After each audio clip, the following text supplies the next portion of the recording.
Hello, ladies and gentlemen, and welcome to another edition of Three Live Canes. As always, I'm Chris. So right there, that over there, that's Steve-O, here to talk to you guys about another week of Miami Hurricanes football. If you're looking for Bill, he's got a bit of a stomach bug. He said he could battle it out maybe to get on the show, but you don't need to put Bill through that. He and his son are both dealing with the same thing. And anytime you got stereo stomach bugs, it's never really a good thing for you. But it's okay. We're here to talk to you guys about the week of Miami Hurricane football, which includes some tidbits from the spring. That's always something you guys are looking for. You're scouring those Twitter videos, looking to see the next tiny bit of highlight in one of those things, try to figure out who's throwing the pass, who's making big plays, all that. We'll talk a little bit about that. We also got a couple big commits in recent memory here that we could talk about. We get a chance to talk about one with Steve-O, and the other one obviously is one a lot of people have been waiting for. So a lot of good stuff. I know we're sitting in the middle of March, but still, football is around, so we want to talk about it. But before we get to all that, Steve-O, how are you doing tonight? I'm big vibing. Rolling in some commits, got a review out. Just got a new job today. Everything's been nice today. So it's fortuitous, I would say. Nice evening, talk some Canes football. It's around that time where we're kind of in that calm before the storm because you get that first little taste of spring practice. Yeah, there's a lot of nuggets, there's a lot of stuff, but now these next how they line up now, how spring practice is built, because you only really have to maximize those 15 practices. This is kind of where when they return and we get up and going is where things are going to be flying 100 miles an hour. And then we'll see if these guys respond, who steps up, who, kind of takes a step back, or who kind of plateaus and doesn't keep ascending in each of those 15 practices. So that's going to be lovely. We're going to have plenty of meat on the bone when they come back. It doesn't mean we haven't seen, early risers on both sides of the ball, because there's with transfers and freshmen, there's a lot of new faces in camp. Yeah, and that's going to be the trend for the foreseeable future, that you got to evaluate these guys, get these in, get them on the field, have them competing against each other and see who stands out. And in some cases, it might be one of those young kids that comes in the door who maybe is even better than anticipated. But we'll talk about all that stuff here in a second. We just want to appreciate you guys coming out and watching the show with us and spending a little bit of time here on a Wednesday night. Talk some Miami Hurricanes football. Good Live Canes. This is for the national championship for Nebraska.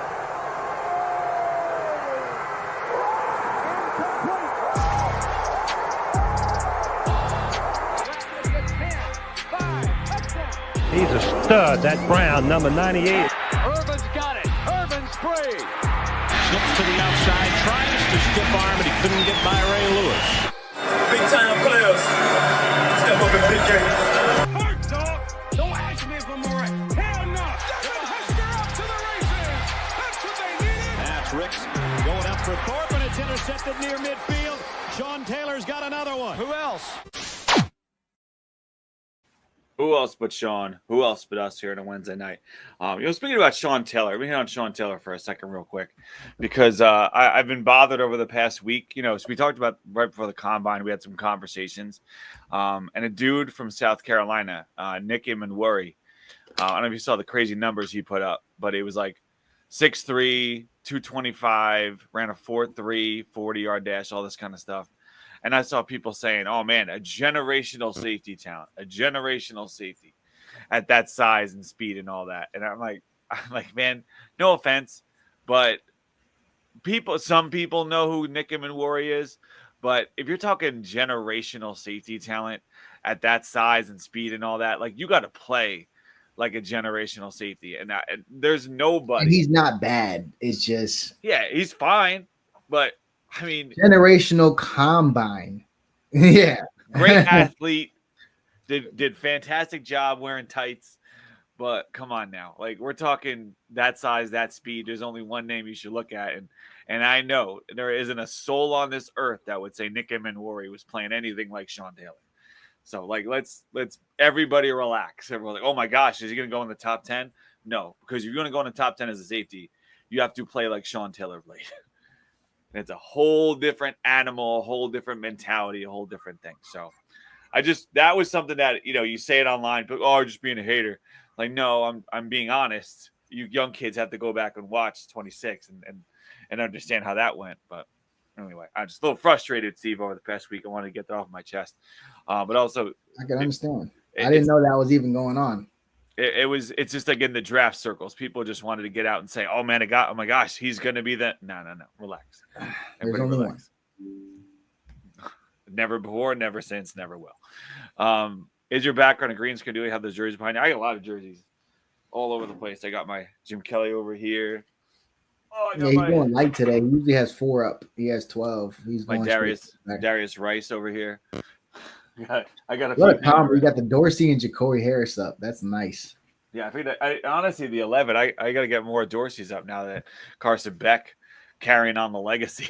Throwing it out there. Yeah. I always like quarterbacks with the 11th. Obviously, the stick, which is Uno, is better, but there's nothing wrong with 2 of them. So 11 always has been a good number, especially for quarterbacks, in my opinion. I liked when Ja'Cory had it. I don't have no ifs about it with Carson Beck. 15. He's moving away from that because I'm pretty sure he could get it from. I don't even know who would have it right now. Judd has it. Oh yeah, nah. You could probably got it from Judd, but hey, I'll take you as my heir apparent. Hey, you want to ride? Let me know if you want to borrow the Benz or the Lambo, Judd. I got you. I got you, Judd. Don't even worry about it, fam. I'm pretty sure he could have. I can't believe I forgot Judd had 15, but I like 11. New start. But yeah. That's a big part of it, right? The fresh start, new start, or getting an opportunity to see some of these guys. Obviously, Carson's out there, not able to throw and all that. But, it's giving an opportunity for a lot of the other guys to get out there during the spring. A lot of the younger guys to get out there and compete. Judd's getting more reps. Emery's getting more reps. All these guys, young kids getting more. Nickel getting more reps. So all this provides opportunity, right? And, Steve, that's really what spring is, right? A lot of the young guys, new guys get a chance to get acclimated to things. And you kind of hit on it before, we lead into the break and all that. But, just from a coaching perspective, a lot of this stuff, especially now, isn't completely live and all they're trying to do. But, what are you getting at from a coach perspective? What are you looking for in these guys, at this far into spring?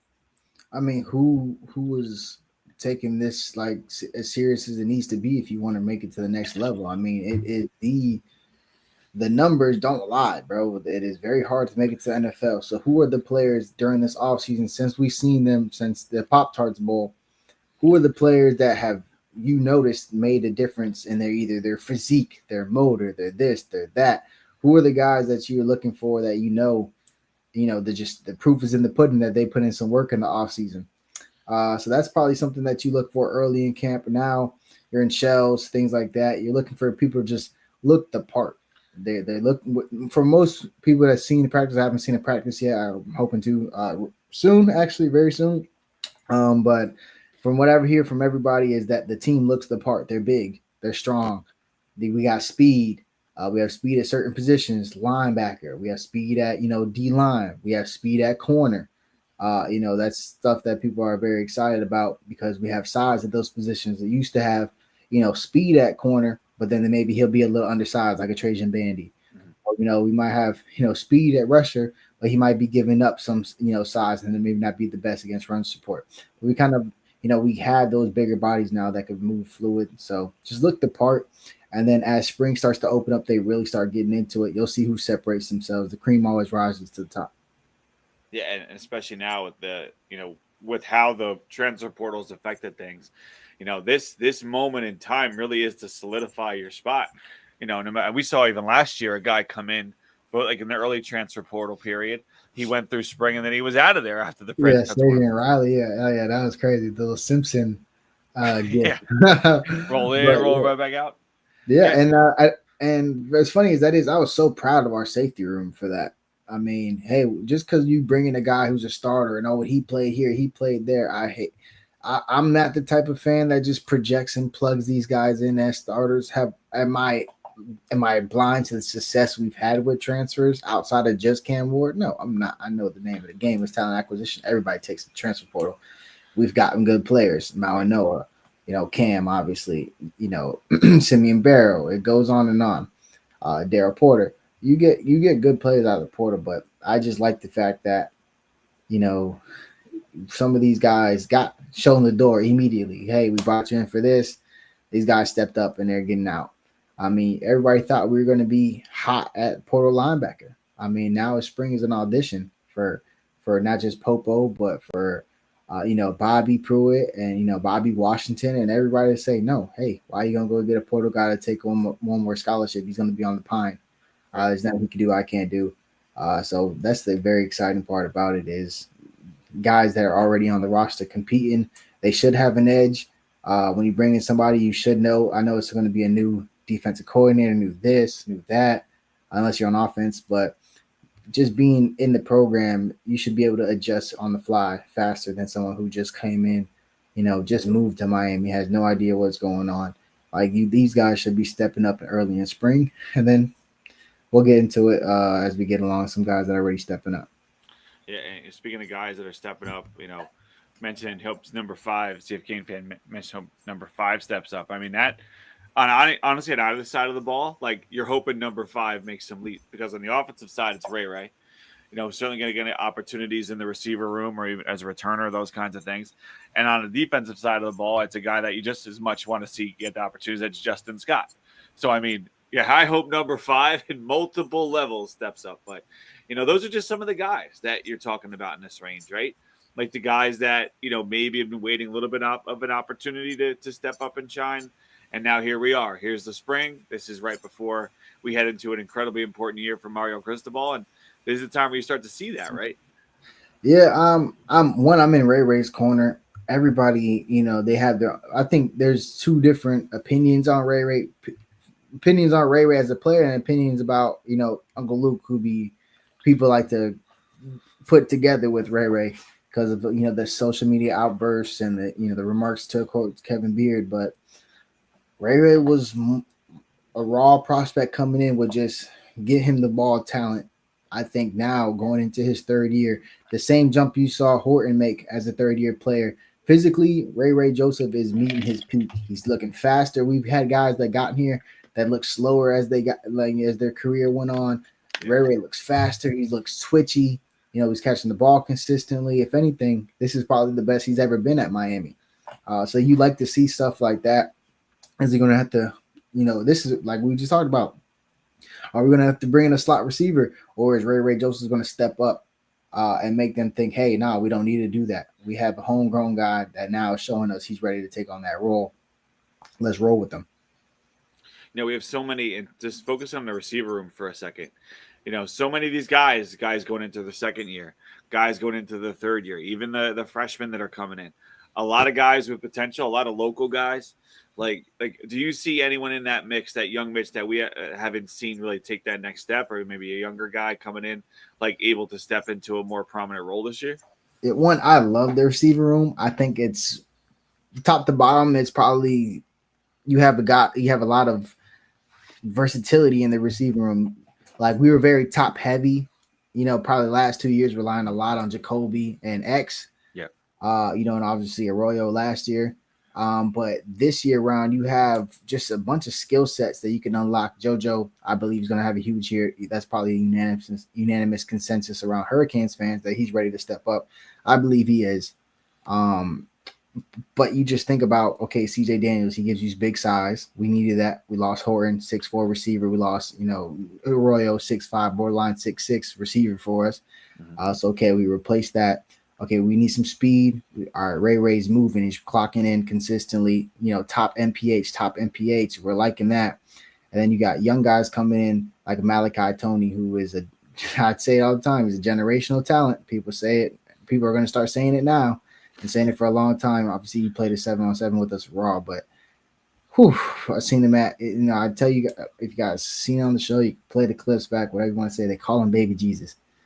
That is the most insane name I've ever seen. Coach Mario addressed the Baby Jesus in the press conference. Like, he's out there making plays. I just sent Chris a video of him making a one-hand catch in practice that looked just so effortlessly. Shout out to Judd, by the way. That was a beautiful ball. What's the ceiling for a guy like Malachi Tony? Like, I mean, as a freshman, like we know, like long term, but like where could he slot in? If he's in there and he's playing up to the standard that we've already kind of seen a little bit through so far through spring. I mean, could he be our number 1 receiver? Do you think Carson Beck might look at him in that kind of way? I mean, Ray Joseph is going to determine how much impact Malachi Tony has. I think he's going to get his feet wet more in the slot First off, I do think he has versatility to go outside because of his releases and his body control and just smoothness. Honestly, it would be more like Jacoby, who was 5'10", but was probably one of our most dynamic outside guys we've had in a minute. So it really just matters about, how smooth they are. Can they create separation? So I think he can play inside, outside, but he'll start off in the slot, and he's already making plays. He's already has people garnishing, hey, who's that? Who's 12? Who's, he's going up against him. He's going up against them. He's just making the play. Some of the best ball skills I've seen in a long time. I'm talking about tracking the deep ball. Just an excellent hands catcher. I mean, I've seen him drop one pass in my entire, time I've seen him play, and I've seen him play live so much times, countless times. 2 times his senior year, once against my little brother at St. Thomas, 3 or 4 times. Bro. I've seen him live so much times. And then 7-on-7, that's the one time he dropped it. I don't even count 7-on-7. I've never seen him drop a pass and pads. It's not even to glaze him. It's just he really just doesn't drop the ball. Excellent hands. So, if you could, I know it's hard to make comparisons, but for anyone that hasn't seen him play, does he remind you of anybody? To kind of help Canes fans put it in their head, what exactly he could be? I don't know, bro. I wouldn't. He's just so smooth, so polished, so just great hands. I mean, honestly, we had a very similar receiver like that with Jacoby, but I wouldn't compare them. Mally's a little thicker. He'll probably bounce off more tackles than shake people like Jacoby does. I really wouldn't know to give you a comparison off the top. I just know when 12's in the game, 11's going to gravitate towards him at some point. He's going to make some plays. Desmond Williams saying he's the next Santana. That's, that'd be pretty good praise. That's a pretty high standard to hit. It's one of the greatest we've had. Like people mentioned his dad who played for West Virginia. If it's let's say we average 65, 70 snaps, which is probably a little lower than that, 60, 65 maybe snaps a game. He could. I talent wise, I think he could definitely come in and at least have a Ryan Williams type of year, where even if he fizzles out at some point or just the production doesn't line up the same as they start to gravitate the coverage towards him, he still showed you what he can do, and made plays every year, every time the ball was thrown to him. But I really, I would really like to see, with 60 snaps, Ray and Mally, what that snap count would be like. And if I think Ray's playing his best, making plays, speeding downfield, blazing by people, making explosive plays, then that snap count could be, 40, 20, and then whoever's hotter, it can get in. I would hope it's something like that. Unless Ray's just out of this world and you just have to give him the snaps because he waited his turn, and let's just say that. But yeah, Mally will be another one that plays instantly. You still got young guys in that receiver room outside of Malachi, Nightcar. Who are you? Time to introduce yourself to Canes fans. I think he's really shifty. Last year in the bowl game, one thing I didn't like about one of his routes, but other than that, he's blowing by people. He's a speedster. That's not no fake speed. He's going over the top. You got, Chance Robinson, finally healthy. I like Chance, personal relationship with Chance. I think he's the right type of kid to be in this program. And when it comes down to it, he abuses corners. He is, when you see him, you don't think he plays receiver sometimes when you see him because how built he is and how fluid he can move. You would not expect it, but that's somebody we need. We brought in Michael Redden to be that type of guy who could be that physical receiver, make those tough catches over the middle and make those one-on-one catches down the sideline. Bringing someone like Chance Robinson, who's been doing it his whole life, had a high level locally, versus the best of the best. We bring in a guy like Nightcar out of Georgia to do that. And JoJo Trader, now we already talked about making that next step. There's a couple young guys at the receiver position that you're hoping that will bust. I like what I've seen so far out of our freshman receiver. Obviously, Malachi Tony's there, but we also have Joshua Moore, looks the part because he's a freak. He's going to look good. I think Josh is a couple inches on him, right? Nah, I would think Chance is probably bigger than him like this, muscle-wise or physique-wise, but Moore is definitely taller. Yeah, Josh is like 6'5", maybe 6'6". Chances probably 6'2". A solid 6'2", but still not nowhere near as tall as Moore. But we have a lot of youth at receiver, and it's time for them to step up. I mean, the spring is obviously you would love Carson Beck to be throwing to him right now, but hey, it's time to step up. It doesn't matter who's throwing the ball to you, who's going to make these plays. I like how our receivers are looking. I like Upshaw. I've been a big fan of Upshaw. A lot of people, it was a wild roller coaster when it comes to Upshaw and Canes fans. Some people were high on him, some people weren't. Some people were waiting for us to drop him. Some people think he was flipping to Auburn. There was a bunch of, a thing going on with him being an Alabama kid, but heard he's doing really well, acclimating himself. That's a slot guy. So there could be even more competition for Ray and Malachi. So it's just a lot of young guys. And hopefully I think that they try to get a big-time receiver in the spring portal just because now we have Carson Beck to recruit with. But I hope some of these guys just show enough where it's just like, hey, let's roll. Because I really like the receiver room. If these players play to their potential, we have size with CJ Daniels, Chance Robinson. We have speed with Ray, JoJo, ball skills, O'Malley, JoJo. You have shiftiness with Upshaw. You have exceptional ball skills with Lofton at tight end. And just outright talent. I mean, some of these guys, some of these components is just like, hey, all these guys do, pretty much everything well, but some of them really excel at these areas that when you run a spread offense, that's why there's 3 or 4 receivers out there at one time. So everybody can be put in the best position possible to capitalize on their talent. So that just makes me very excited. Do I think we get a big time receiver? Probably, because we got that bag at Miami. But I mean, I just hope they make enough plays where we're not even thinking about that, and we're arguing which freshman receiver is going to break, Amon Richards' record.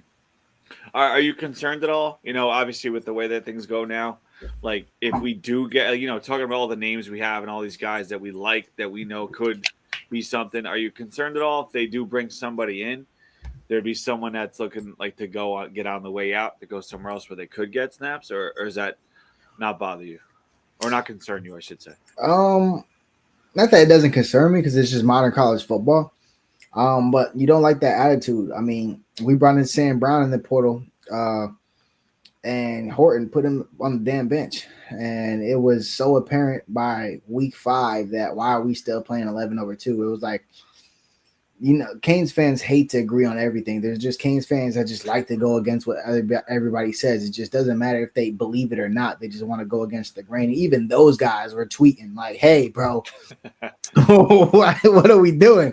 And so those guys was on board. So it became clear. So the cream will rise to the top. So I don't want no guy, just transferring out just because we brought in a big time transfer. I want them to battle it out. But at the same time, I would hope the coaches would honor that if somebody came out and beat them, which I think they did. You don't think, Coach Guidry and Coach, Chavis Jackson didn't tell their guy from Marshall, Deone Hill, that he was going to come in and be the guy.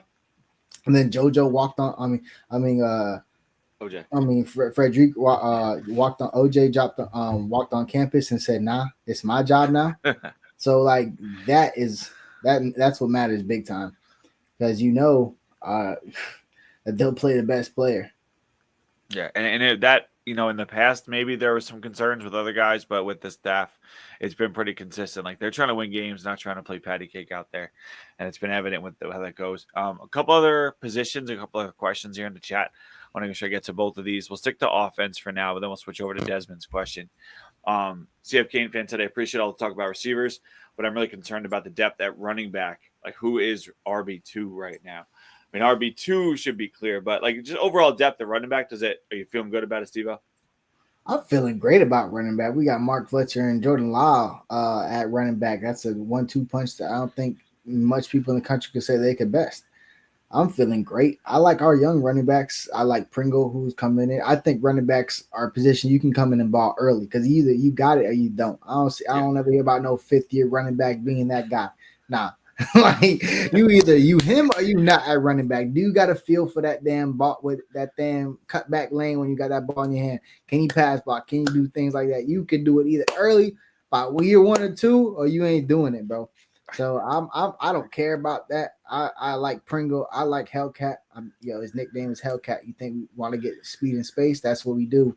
I'm not really concerned about running back because we have Mark Fletcher, who's a proven ACC back at this point, who still probably hasn't played the best of his career yet. We think that's coming year 3. And then Jordan Lau, who just got his feet wet and then just jumped fully into the pool pretty much by the end of the year, who's coming in to compete for that starting role. Who I fully expect this to be another week to week who starts and who doesn't, like it was the year with Damian Martinez and Mark Fletcher. So I'm really not that concerned about running back. Obviously, if somebody goes down, you start to feel more of that, but I kind of like our running backs. Yeah, especially like you talked a lot about the receivers, like a variety of skill sets that they had available. And we're seeing some of the same stuff. You have your Mark Fletcher could do a lot of things. Jordan Lau kind of hits both. You got your speed guys. You got guys that can do a lot. And, no matter what you do. And if you do lose people, like you said, it's a position where a lot of guys do make their impact as freshmen. And then by the time they're in their third year, they're already getting ready to get out the door. Not something that like takes a little bit of a longer time because that's just the nature of being a running back. Get to the league as quick as you can. And then as much wear off your tires as possible. So even a dude like Fletcher, the hope is, I hope that right now we're talking about, having to replace Mark Fletcher because that means Mark Fletcher did all he could do to earn his spot in the draft. And then, obviously they comes with the running game. If the running game is working with Carson Beck, which at times recently did not work with Georgia, surprisingly, if you're considering all of what they've been in the past. If we get the running game going for him, it can only be a positive. And then flipping over the defensive side of the ball, Desmond Williams asking us to throw it back here a little bit, saying, is this secondary better than the 2017 secondary? You could ask me this at the end of the season, dog. I ain't putting that 2017 secondary outside of maybe 2013 when I was in high school going to college when it was Tracy Howard, Deion Bush, like Ray Jenkins, was there. Jamal Carter. And Artie Burns with Jaquan Johnson as a freshman. That group and 2017 were probably the best I've ever seen as a Canes fan alive that I could just like remember. I was like 5 or 6. So of course I remember Sean Taylor, but just thinking about it like as a year, I got to see it before I say better than that, man. Because man, Red Wine and Jaquan Johnson played safety play out of their mind. And then, obviously we had Mike Jack, Malik Young, Bandy as a freshman. We just had options.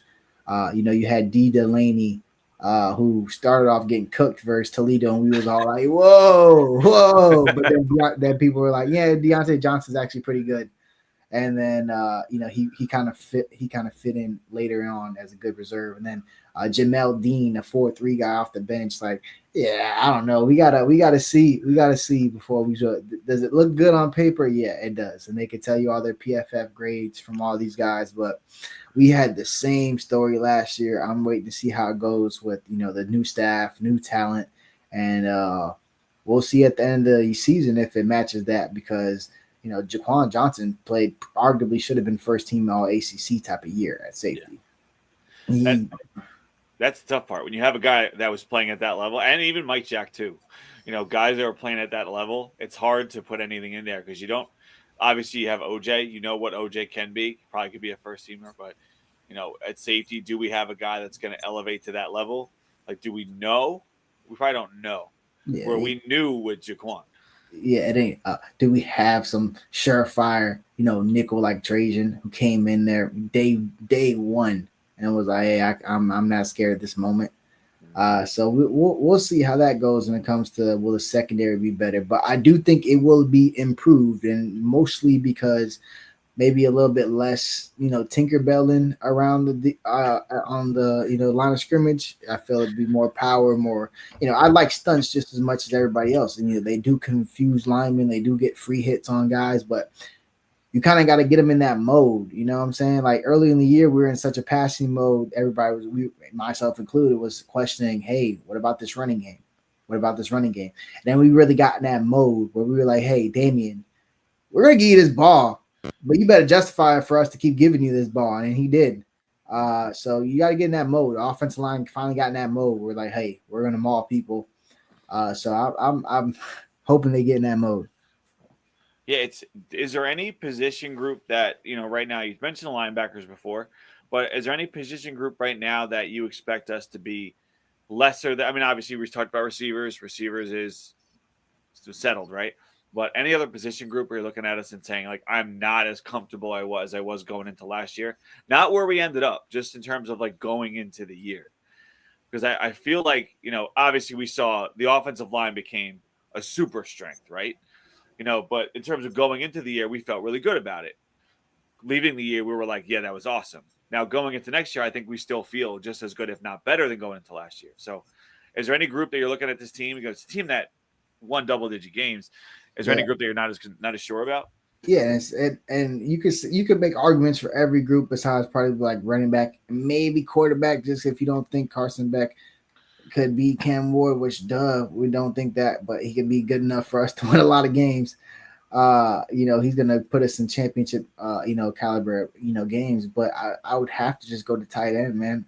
I've been a Royal fan from the get-go. That was my first film review where I got his tape from NFHS High School Network. I broke it down game by game. That was my first ever like, yo, this kid has no life film review. Yeah. And so I've been attached to a Royal from Independence, Texas so I even follow his quarterback who was throwing the ball for my boy at Marcel Williams at Marshall. Now he's just hit the portal again. But it's I'm very fond of Arroyo, and I think even as high on Lofton as I am, you got to understand there's going to be a little drop. Can Lofton do all the things that Arroyo did, and that makes him great? Yeah, and did he show flashes as a freshman? Sure. But there's something about 6'5" running across the middle at like 4.4 speed that calms the quarterback's nerves. It just, I'm late a half a second. Oh, I don't feel comfortable. Oh, I got to on his head. Like, come on. That is the best thing you could do for, either a wide open Restrepo would be Cam's security blanket. But towards the end of the year, it really became just, hey, let me find Arroyo.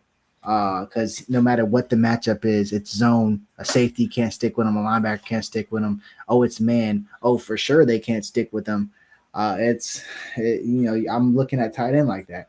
I like Lofton. We brought in another one from Tulane, who's really good. But I mean, I don't feel like I did last year for sure, because I thought Arroyo was going to play like a first round pick, and he borderline did. Yeah, he might very well earn a spot in there. I think you understand how teams value a guy like Arroyo when you see the way that NFL teams talk about him. Even not getting to go to the combine, there were still a lot of teams that came out of there talking about him, just like size and like his potential speed. You get it out of pro day or whatever it is. So yeah, obviously high valuation there. But even like with quarterback, like you said, we know what Cam became, but there was a lot of people that had question marks going into the year with Cam. Like, was he going to be able to do it like against the ACC competition? The turnovers. I was talking about the turnovers. Yeah, I had to go through I went through almost every game where he had turnovers, and I had to tell people, I was like, bro, he had like 3 people on him, dog. He's trying to hit this wide open guy, but as soon as he got the ball, he's getting dragged. Yeah. And honestly, that's one of the things that, like, when I think about where Cam could potentially get drafted to, and now all the talk recently has been Tennessee, as like they're just going to stay there and pick him and bring him to the Titans. I don't know. When they talk like that, that's when I think somebody's going to trade for sure, bro. I don't know. I hope it's the Giants. My mom's a Giants fan, and I think Cam would do really well in New York. I just don't really want him going to the Titans, bro. Like, at least New York, he got Malik Neighbors. They'll get some other weapons. Slayton's not that bad if he didn't have Daniel Jones throwing it to him. He's definitely, he's not a slouch. Yeah. And you could draft others, preferably Restrepo later on. And Tracy can catch the ball, the running back. So you got that, bro. And you got a good old line. Finally, because for a lot of Daniel Jones' time there, he didn't have one. Right. The D line's pretty good. You just spend a little bit of money in your secondary with Holland from Miami. He's a good one. That's a good signing for them. Corner, Adbo from Saints. He's pretty good. He's a good man corner. I don't think they'll sign Adoree Jackson again, but That's way too in on the Giants. I'd hope the Giants trade up and get him. I just don't want Cam on the Titans. Cam on the Titans probably gonna be live as Cam. Let's be real. He'll change the whole organization. But there's just certain teams you just wouldn't want him to go to, like Cleveland. I would hate for Cam to go to That'd be Cleveland, horrible. bro. Yeah, right. Like there's just Horrible. certain teams you don't want him to go to, like Titans. Like not my thing for him. So I just hope somebody steps up and trades for the number 1 pick. Does that leave them at a disadvantage because they lose assets? Yeah. So maybe the first year or two around him might not have the most weapons, but I'm just hoping somebody trades up for him. Like the Giants shouldn't have to give up so much to move up 2 spots. They definitely have to give up something. Like they give up obviously the 3rd pick. That's for sure. Then probably a 1st-round pick next year. That's most likely grandfathered in. And then now you're talking, day 2 picks, whether it's 3rd and 2nds, but or swaps. You know how that get. Yeah. But having Neighbors already locked in like that, I got to get weapons, but you already have Malik Neighbors, so I mean, yeah, bro, you got Neighbors. They got Wan'Dale Robinson, probably. Oh yeah, Wan'Dale, yeah. Who probably hasn't played his best ball because I've seen plenty of Giants games where the ball just hitting the ground. So you could probably elevate that core. Is it probably a middle of the pack receiving core? Probably bottom tier of that pack. Heavy lifting by Malik Neighbors might put it to heavy lifting. Heavy lifting might put it in, but I would like to see Cam inserted into that offense. I mean, I just don't want to see Cam Ward playing Titan football. Like I don't care what they change. They bring in a new OC. They do this. Just nothing about the Tennessee Titans makes me think I want to see him in it. Real quick. How about when they wear the Oiler throwbacks though? Yeah, that's lit. I mean, you can get your little. Who is it? Steve McNair was probably the best Titans quarterback I've seen, and that was a long time ago. That's a long time ago, yeah. That was a very long time ago. The second best Titan quarterback you've seen would be Ryan Tannehill. That's how. Yeah. That's or 1 year, Madden 2010, Vince Young, like 8 years overall, rookie year, baby. Vince, baby, that was it. But yeah, I can't see him going to the Titans, man. I just don't want to see it, bro. This is the Titans without AJ Brown. Yeah. Like, oh my God. Like I'd rather Cam not go, man. I rather hope somebody trades up for him. But it's really Giants who would do it. Maybe the Jets, now that they got Justin Fields, they could, they probably think, hey, we have a starter quarterback for this year regardless. But I just if you're asking me, I know Justin Fields, sure, give him a shot, see what happens, but I would 100% still make that trade, whatever they wanted to get up to 1. Just get a guy that Justin Fields fine. We'll see what happens, but it's Cam Ward.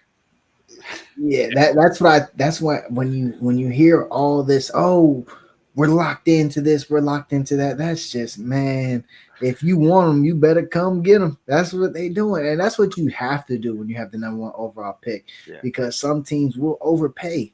You have to have open communications.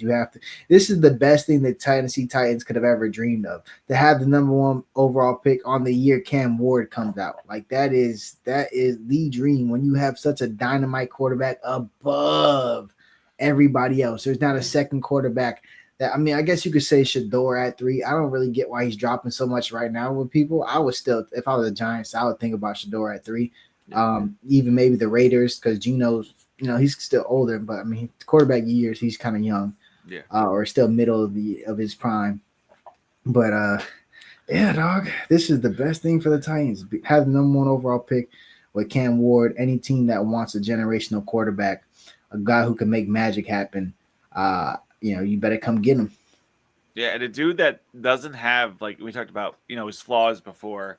Last year we talked about the concern, the turnovers, all that stuff, but like, I know people downplay him because they're downplaying the whole quarterback class, but I'm not seeing the crazy flaws on a Cam Ward where they're like, oh my God. Like, say what you want about Shador. Like, he's very good, and he's been very good throughout his career, but Cam Ward has been outstanding.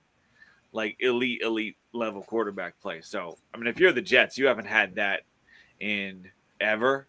So, Like, it's kind of a no-brainer. Give up whatever you can. Justin Fields is not a reason for me to not make a maneuver for Cam Ward. And that's what I'm worried about with Cleveland. I mean, there's no way. Oh man, they believe in Deshaun Watson. There's no way they're going to try to get out of his contract as soon as they can. And the best way to get out of that without, having to just fall on the sword completely is paying a quarterback who's on a rookie contract. Yeah. To get yourself out of that hole. So I'm not worried about, but I just think there's a realistic chance that Cam Ward entices one of these teams that we just mentioned to trade up to get him. Wonder if there's any kind of like sneaky teams out there, teams that you wouldn't necessarily expect, but maybe putting something together, maybe including like a player to get all the way up there to one. Because like the Titans seem like a team that would, they have a guy that came over from the Chiefs, so they seem like a team that would like to get some sort of high-profile player in there too, because their defense isn't stacked with them outside of like a Simmons, like high-profile guys. So is there maybe like? Nah, bro. I just think the value is going to be too high. It's different if this is a year where you have 1 and 2, when the quarterbacks can go 1 and 2, when you can get up to that second one, or there's like 3 quarterbacks up there. I just don't know. I can't see a team outside the top 6 trading up for that number 1 overall pick. I mean, it can happen. You can mortgage your future for sure, but the Titans will definitely accept somebody. They say 3 first-round picks or something crazy like that. But yeah, I can see it coming. I mean, I'd hope honestly that Cam just goes 1, someone trades up for him. If not, hey, let's go Titans. But I just think he's going 1 no matter what. And then after that, it's going to be a debate on what Kane can go next. I mean, probably Arroyo / Restrepo, most likely. We'll see how it goes. But, I mean, Arroyo at the pro day I think will be important because he could just pop himself in that first-round conversation real quick. He runs a 4.4 at the pro day. He's a first-round pick. Yeah. Though I have seen some people talk about Restrepo in a really, really positive light. He's a guy that's always going to carry himself like super well. And I think when he got to the combine, solid. And they were like, oh, this dude is, especially in that group of receivers where you didn't have your Travis Hunter or your Tet McMillan like working out and Golden only did the 40. Like that was the perfect thing to happen for Restrepo when you're like, oh, this dude is polished. This is exactly what is the tomorrow he could play guy. Yeah, I mean, it definitely, blessed his stock to be one of the guys to go out there and perform the best. But, he always can perform the best on the brightest stage. Happy for my dog. But, yeah, man, it really comes down to it where receiver position now, when you're drafting guys, 2nd, 3rd round, those are guys you're probably going to play immediately. And when it comes to NFL-ready players, man, you could put all the comparisons. You could do this. You could talk about a skin color. You can do all that. They don't care, man. Can you come in and get open and catch the football at a very, very, very high minimal drop rate? And they will find some space for you. So I think that's what really is going to drive his value. Do I think Arroyo goes first? It depends. I think X is going to run a 4.5 at the pro day. And that's going to calm some of the nerves down. People are going to see that, hey, like if he rolls out there and runs a 4.7, and it would have hurt his stock. But I think he'll probably test 4.5. Yeah, especially on a pro day. Like pro day times tend to be a little bit healthier. So, but yeah, I think. Yeah, but they'll multiple teams will have their own time. But I feel comfortable with saying I can see X in the 4.55, 4.58, range. Even at his 200 pounds, which he's at, in the 190s, he was hitting 4.5s. So I don't think he's gained fat. If anything, he's probably gotten a little stronger and faster. Yeah, and I see a note here from Canes A954. Trade Tua for Cam. I mean, obviously that's silly because they would never do it. And then also, like, if you did get rid of Tua, you already have your quarterback of the future on your roster, Steve-O. So I don't even know why. Don't even.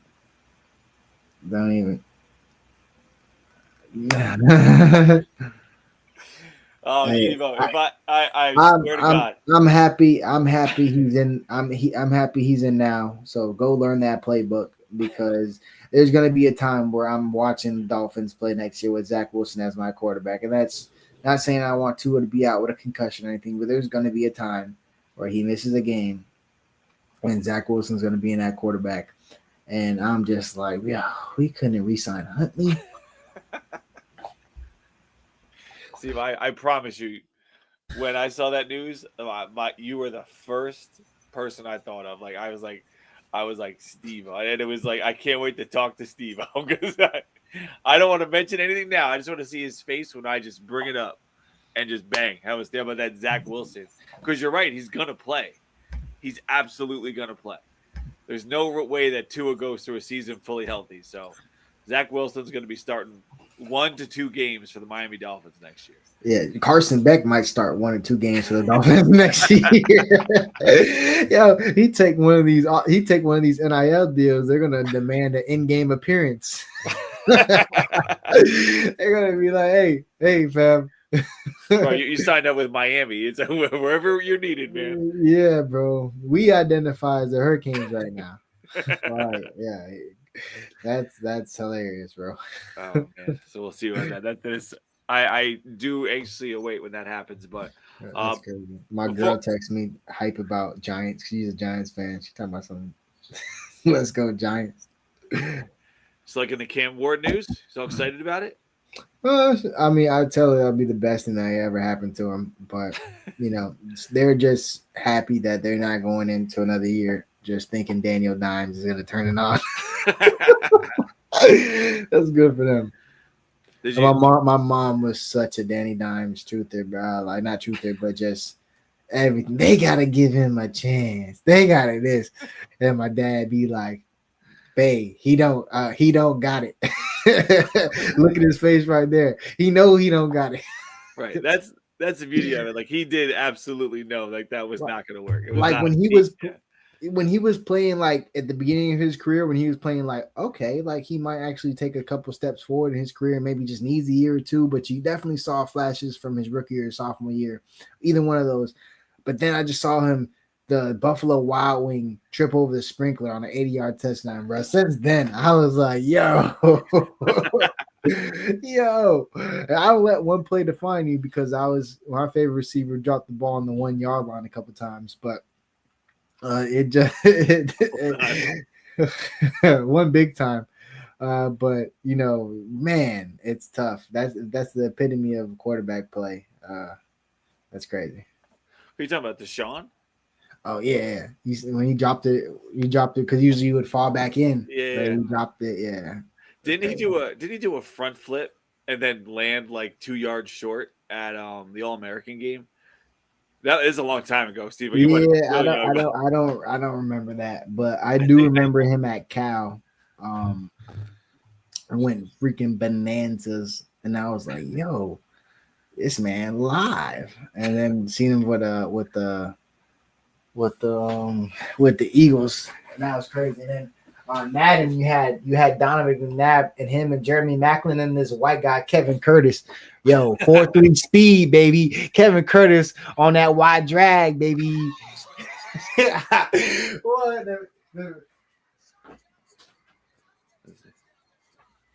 Oh yeah, here you go. Yeah, I got it signed. You can't see it. Here, see this? This is at the Army All-American game. Watch the front flip. Short. That's crazy. Well, that's live. Go out with a bang. Yeah, I'm not even an Eagles fan. I got his jersey. Sean Ev. Oh, you got some Kevin Curtis love in the chat there, Steve-O. Some Kevin Curtis love? Made my homies hate Kevin Curtis. So yeah, I'm telling you. And man, you had Brian Westbrook out the backfield, Kevin Curtis, Jeremy Maclin, and Deshaun Jackson, bro. We was smacking them boys, bro. Dropping the Campbell's chicken noodle soup commercial on them boys at halftime, baby. Yeah, we was doing it big. And then you had T.O. The next year. Oh man. Yeah, we were doing it. Not T.O. next year. You had damn, what was his name? Then the tight end. I forget, but yeah, that was a great, like that was up there with one of my teams for sure. To who the tight end would be. LJ Smith. I'm not sure. Damn, who was it? Oh, man. But I just Yeah, I remember. was thinking LJ Smith. Yeah, maybe it was LJ. But defense, crazy. You had the Warden, Sheldon Brown, Javon Curse, Jeremiah Trotter in the middle. Them boys was tough. he wasn't getting nothing out there. Oh, that's crazy, Steve. I there's nothing quite like the love of a player because he was dominant for you in a video game. Like, there's nothing like that. Like, I'd have all the respect in the world for it because his digital version was an animal. Yeah, bro. 70 overall, 93 speed. He's a god. My son was whooping me in Madden 25. So I got tired of it. So I went back and I popped in Madden 2004, and I was the Falcons, and I just annihilated. I beat him by 70. Yeah, you're not touching that quarterback sweep, that buck reverse where he just and come around the backside. Yeah. He was like, "Can you pass it?" I was like, "I'm not gonna pass it. I'm just gonna keep doing this." Anyway. But I think that one more thing before we get out of here. The most recent commit, we want to make sure we hit on that. Jalen Waters committed to Miami on the 7th, a couple of days ago, right on the heels of Ben Cogden, another 4-star guy, a 4-star tackle. So Miami, not a ton of guys on the list, but all of them right so far very quality in terms of their additions. But here, just real quick, Steve, before we get out of here, some thoughts on Jalen Waters. Obviously, he plays with Raw, so I've known Jalen now. I got the chance to know Jalen pretty well over the last 2 years. Never shies away from the challenge. In my opinion, I don't have favorites, but he's one of, I would say, my favorites. He's the easiest kid to look after because he doesn't really talk or do anything. He's just vibing, to be honest. And when we playing, I bet, and he ready. He comes to the park ready. He don't, and kids gravitate towards him. And I think that's kind of good when your leader kind of could just be like, yo, hey, let's chill, y'all boys. Let's not be up and at them doing all this, this, that. So it comes in it like last year, he would do his thing. And he would just be with the Polk kids. But now, everybody gravitates towards him because he's the top guy. And they kind of got more of that. Yeah, they talking ish, they on that, but more of like a chill attitude. They usually can get crazy on the road. They're kids. But I think his personality can rub a little bit. And then when you talk about him as a player, super long arms. That's one of the best things you can have as a cornerback because you could disrupt so much with length at the line of scrimmage. I mean, You could everything, from timing to, quarterback's drop, just give you an extra second for your D lineman to get there, maybe a blitz, something. Oh, hey, maybe the quarterback just couldn't hold it that one more second. Like, there's so much that you can gain from long arms at the line of scrimmage. I mean, it is just a great asset to have. And he's very patient at the line of scrimmage, really great footwork. So he's never out of position. That allows him to trust his technique. He always, when these receivers, they love to fake you in. Don't go for that half feint move, bro. Because by the time they get in, we know they want to go back outside. Don't shoot your right hand and let them slap and rip you. And then next thing you know, you're stacked on top. And now you're just trailing. Go ahead and hold. All right, boom. Shoot inside arm. They're going outside. Now I'm riding you down the sideline. I'm getting my head around the ball. I'm making a play on the football. I can get to it at a higher point because of my long arms. And he's a great athlete on top of that. Great speed. So when it comes down to it, I personally think he's the best man coverage corner in the cycle. There's a lot of good corners in the cycle. When it comes to just the man coverage from his press man and his off man, I think he's the most advanced. I don't put much stock in 7-on-7 when I talk about, these guys. When it comes to football, I look at their size, their speed, obviously things like that, and just get to know these kids. But playing defensive back at high level 7-on-7 is extremely hard. You can't do anything. Like, you really can't. And he really makes people not throw to his side, which is kind of weird in 7-on-7. Like, it only happened a little bit with Ellis Robinson, and people still were stupid enough to try. But yeah, I think he's really, really fluid. You see these other top corners that they're listed here, ranked here. And when I see him, I'm like, I don't know. I don't think they're better than Jalen. And it's not even just being like biased or nothing. Like, it's just you walk away from that event thinking he's for sure the best corner that played there. He didn't give up one catch. Oh, he didn't give up one. He hasn't given up one touchdown this time. He's gone against Booby Feaster and all these other 5-stars and 4-star guys. Is yet to give up a touchdown reception, and they try him all day. So, that's at the end of the day, like seeing him out there against the top talent and not being able to give anything up, especially like you said, in this kind of setting, which is usually like sided more to the offense, it says a lot. And you like physical body type too.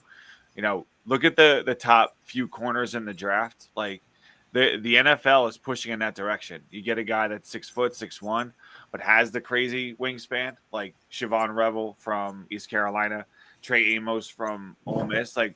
Same deal. Those guys are riding the backs of like being tall, long corners, and they can go up against anybody, to battle some of these like receivers and get their hands on them and cause some problems. And like you said, that skill set, that trait, like will travel, and it will get him into that opportunity as he gets to the like higher level college games. So definitely that an addition from Miami where we're talking about a guy that can compete at a high level. So great addition early too. So you mentioned his. As a leader, do you think other guys would want to come and play with him? Do you think he's the kind of guy that could bring other talent in with him when they see that he's already on board so early? Yeah, I'm not going to spill no beans, but I think he's already gotten one or two that are probably going to follow suit. So I'll let those kids have their process because I don't think they're anywhere near close to popping. So out of respect to that, I think Jalen is definitely because when it comes down to it, I personally, again, think he's the best corner in the state. You don't want to argue country. That's cool. Man corner, I think he's definitely top 3. There's no way there's 3 people better than him in man coverage. But you think about where he's from in Armwood, like we just got Wiley, we just got Pringle. Those are 2. That's Gator country. We just took the Gators safety coach, DB coach, Will Harris. Really well-respected coach. A lot of local ties, a lot of ties Central Florida, a lot of ties North Florida, a lot of ties in Georgia, a lot of ties in this South region. So this was huge on the recruiting trail, to be honest with you, because there's a lot of good aura coming around, the Miami DB recruiting right now. We've been kind of missing that. I think the aura around it, I think, is important because usually it's that negative feeling, the negative vibe, like, oh, it's not clicking, it's not working. Whose fault is it? Now to have it on the positive, it certainly is a breath of fresh air. To be honest, I thought our DB recruiting last year was good. Did we miss out on Stubbs, which hurt our heart? Yeah, but we got Amari, which was blessing. We got Ewald, blessing. Did we miss out on Ben Hanks? Yeah, but. Bro, we got some good DB. Bryce Fitzgerald is probably one of the top athletes on the team. As soon as he pulls up in shorts, it's just going to be, a lot of premium, athletes at the defensive back position. And we're going to close on it again strong. But yeah, I think him flipping was big. And don't put much into his Florida State commitment. It wasn't even real. I wouldn't say, oh my God, he was committed to all schools. I definitely think his family wanted him to go to Florida, preferably his dad. People see him in Twitter spaces, stuff like that. His dad's a fan. You're engaged. So people would automatically assume. But I think his family was very comfortable with Miami for a while. If Coach Adai was still here, we would not have Jalen. Coach Adai went and offered Jalen at Armwood. It was cool. He posted the offer, then deleted it. Because Coach Adai said something and he's like, yeah, what? And he wasn't feeling it. And when we took him down to Miami, he wasn't feeling them. And he was like, yo, Steve, I'm going to go over here. And I was like, all right, yo, but I got like 30 kids to watch, bro. You better be right here, fam. Like, come on, Jen. And he sure was right there. When he came out, you ready? Oh, yeah, let's go. So true to my dog, true to his word. But, yeah, he did not like it at all. But as soon as those vibes changed at corner, I think he was getting there with Travis Jackson. But we ultimately lost out to Will Harris at Florida because that connection was already locked in.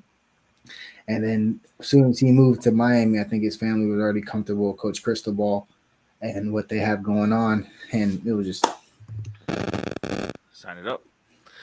Love to see it. And that's kind of kid that, like you said, leader, recruit, like all that kind of stuff, ambassador for the class, but also knowing he's so connected with everything. The fact that he's gone through the process with such depth at this point makes it feel like it's not going to be something that like he's looking for different things. So, and obviously he'll be taken care of well. Make sure you guys go over to Canes Connection too while we're talking about it. Canes Connection is definitely going to be something that you want to help out with Miami recruiting. It's the best way to do it. You talk about it in our chat. That's great, but Canes Connection is certainly a viable way to benefit, to help out as well. So, but great to have him on board. Great to have him as part of this class and kind of lead the way as we continue to grow. And who knows? Who knows? Like who else might jump on board here in the near future? Because obviously opportunity abounds at this point. We're thinking about that class, being, 9 months away from early signing day. So we got a little time. We'll see how it goes. Next up, the post-spring portal. That's something we'll talk about more here in the coming weeks to month or so. But obviously, we appreciate you guys tuning in for the show. A lot of stuff, a lot of good positive talk here about the Hurricanes as we go into the rest of spring. Go see what develops in terms of what guys step up here from here on out. Before we get out of here, Steve-O, give some final thoughts for the people. Vibe, pray for no injuries. Hope them kids are safe and make smart decisions. They're getting NIL money. They're probably on South Beach with a Hellcat. Be safe, please, y'all boys, and get back to work. And I'm very excited about this group, and everybody should be excited. I think this is one of the years where, as Canes content creators, we're gonna gas up a little bit of players, but hey, we got to this point now, year 3, where it's really like, I don't know, year 4. This is like, the roster's kind of just talented. This is what recruiting at a high level does. I mean, you're not really like, this guy can do it. I seen him do it. He from the crib. We got it. I don't know. This dude kind of big as hell. This dude moving fast. This dude, hey, he done did it at this other college, or hey, this is the cream of the crop from this state. Boom, boom, boom. Like we've accumulated a lot of just talent. So just don't take it all as just Cane juice, Cane family, because I think we're going to have a lot of, exciting news in the spring. All right. Love to hear it. Your words to God's ears, Steve-O. So thank you guys for tuning in to watch the show this year on Wednesday night. Don't forget to tune in next week. And, of course, the rest of the week for all the great stuff you'll see here on CanesInSight. Also, check out the message board, all those things like during the spring practices for updates there as well. Thank you to you guys that participated in the chat tonight. We always appreciate you. Thank you to Steve-O. Hopefully Bill out there is feeling better from his tummy troubles. Couldn't let him do the show. I'm sure he'll work it out there. He's tough. He's a Canes fan. But anyway, for Steve-O, I'm Chris. Hope you guys have a great night and a great week. We'll see you again next week right here on 3 Live Canes. This is for the national championship for Nebraska.